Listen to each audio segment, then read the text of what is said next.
My name is Helfand. I live up in Leeds. Um, I've looked through the Chamber of Commerce recommendations for King Street, and I guess I want to draw attention to what I see as being sort of the opening premise of those proposals, which is a statement that the overall character of northern Upper King Street is not going to change in the near future. And the way that I read that, I'm not sure whether to interpret it that it's unlikely to change or that the Chamber of Commerce does not want it to change. But I think it's not unreasonable to imagine that a dramatic change in Upper King Street is possible given the sorts of developments that we've seen in other communities around New England. I've visited a number of places where I've seen, not just on the edges of existing downtowns, but in other strip mall areas, the kind of multi-story mixed-use developments that have been envisioned by some for Upper King Street. I've seen these sorts of things, both in Saratoga, fair ways out from their downtown. I've seen them in West Hartford in a development called Blueback Square. I know other developments, for example, Mashpee Commons on Cape Cod. These sorts of radical transformations are not unheard of, and so I'd like to focus in on one sentiment which I appreciate in the Chamber of Commerce's recommendations, which is the idea of not precluding good development, even while we might accommodate less than ideal development in the short term. And I do see several things in the Chamber's proposal which I think actually would preclude good development in a scenario where, hypothetically speaking, if, for example, we were to go and seek out a developer who had done sort of bold, good developments in other cities and managed to sell them on the idea of doing something similar in Northampton. The 25-foot required setback, which is how I read the proposal, and I could be wrong in how I'm interpreting that.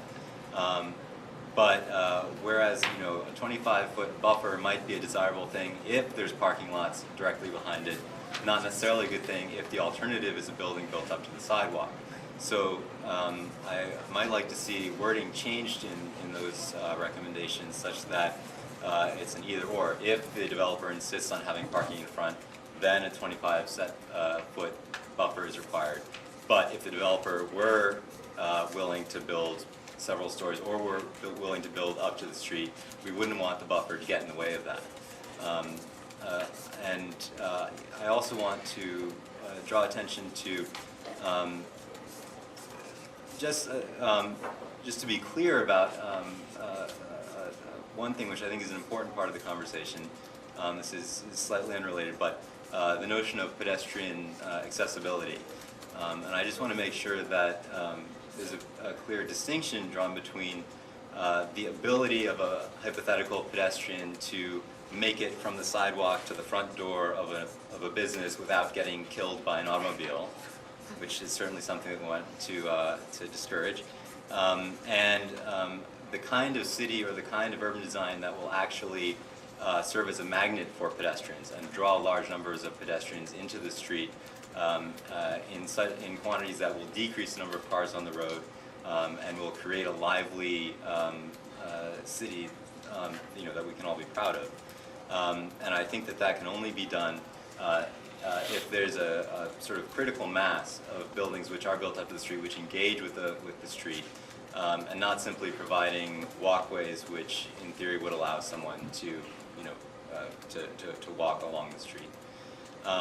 And this really gets to the last point that I want to make, which is that while I read a lot into the Chamber of Commerce's proposal, which advocate for, arguably, whether they would work or not, for economic sustainability.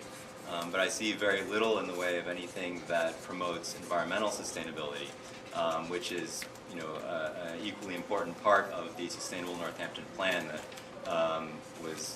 serves as the basis for these zoning changes. And so I'd just like to make sure that the ZRC considers both of those features when going ahead and actually making recommendations on the zoning proposals. And I think that's all I have to say. You want to say one example of environmental? Well, yeah, sorry, that's a good point, Tom. Sure, that one environmental consideration to be taken into account would be, for example, the level of density that could be accommodated along King Street. That if we were able to find a developer who would do a real mixed-use project there, and we're able to do it in an attractive way, such that it could transform King Street into a place where people would want to live, that would have a substantial impact on the pressure for developing housing in outlying areas. And so those are the sorts of offsets that need to be considered, the sorts of trade-offs that need to be considered when we're thinking about what kind of development we really want to push for, and what kind of development we want to go out and look for and try to attract to Northampton.